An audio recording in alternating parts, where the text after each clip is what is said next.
Fulton celebrates the 25th anniversary of the fall of the Berlin Wall.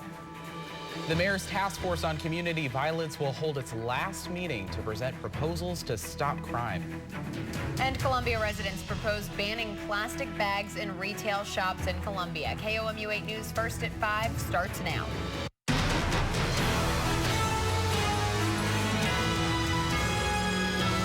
I like to feel that people, even though they're not concerned with what happened 25 years ago in Berlin, they can imagine it's a sort of a way of making your own breakthrough. In honor of the 25th anniversary of the fall of the Berlin Wall, Winston Churchill's granddaughter will speak in Fulton later tonight. Good afternoon, I'm Colin Ruane. And I'm Brittany Pieper. The speech will take place at the Winston Churchill Museum on the campus of Westminster College. Churchill's granddaughter is the same person who constructed the current sculpture on Westminster's campus out of pieces of the Berlin Wall. The museum is in Fulton because Churchill made his famous Iron Curtain speech on the Westminster campus. She says the purpose of the speech is to teach people they can make a difference. I think whatever we're doing, you can say, even though I can't do the whole thing and I'm only one person, I think that if people join together or even individually, they should voice their opinions. This is not Sand's first time back at Westminster. She came back in 1990 to dedicate the wall as a representation of the end of the Cold War. And with the 25th anniversary of the Berlin Wall coming down, the former Soviet leader Mikhail Gorbachev said today Europeans and Americans should continue to work with Russia. He said the more pressure there is on Russian President Vladimir Putin from the outside world, the more people in Russia actually support and trust him. Russia's relations with the West have plunged to their lowest point since the Cold War over Moscow's annexation of Crimea and its support for the insurgency in eastern Ukraine. The U.S. and European Union have put sanctions on Moscow. Columbia police say the break time on Smiley Lane was robbed last night. An eyewitness told CPD the suspect implied he had a handgun, demanded money, and then ran from the store traveling west. The investigation is still ongoing. If you have any information, they ask you to call Crime Stoppers. That number is 573-875-TIPS. The mayor's task force on community violence in Columbia will hold its final official meeting this week. Columbia Mayor Bob McDavid created the task force last year after several high-profile crimes during the summer of 2013. The goal of the task force has been to come up with plans to help fight crime in Columbia. The meeting will happen at City Hall this Wednesday at 7. One member says the group will continue meeting even after Wednesday. The task force will also talk about its recommendations at the Columbia City Council meeting November 17th. Columbia residents Jan Dye and MU professor Frederick von Saal plan to educate Columbia residents on the dangers of plastic to the community this week. The pair will show the documentary Bag It to spark conversation on the single-use plastic bag ordinance they presented at the Columbia City Council meeting on October 20th.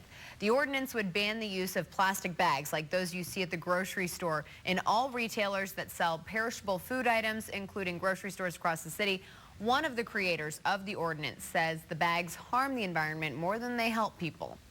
It takes 12 million barrels of oil of fossil fuels to produce these bags, and the fossil fuels take millions and millions of years to be created, and we use these bags for about 15 to 20 minutes before we just discard them. It's a huge waste and something we need to stop doing.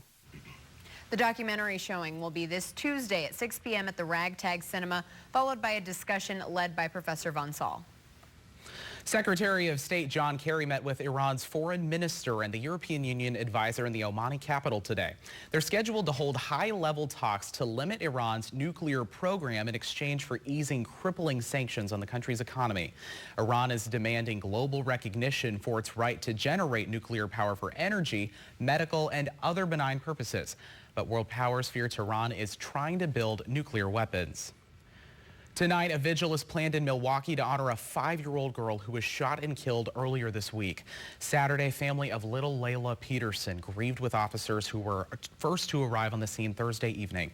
Officers say Layla Peterson was on the sofa at her grandfather's home Thursday night when someone fired about a dozen shots at the home.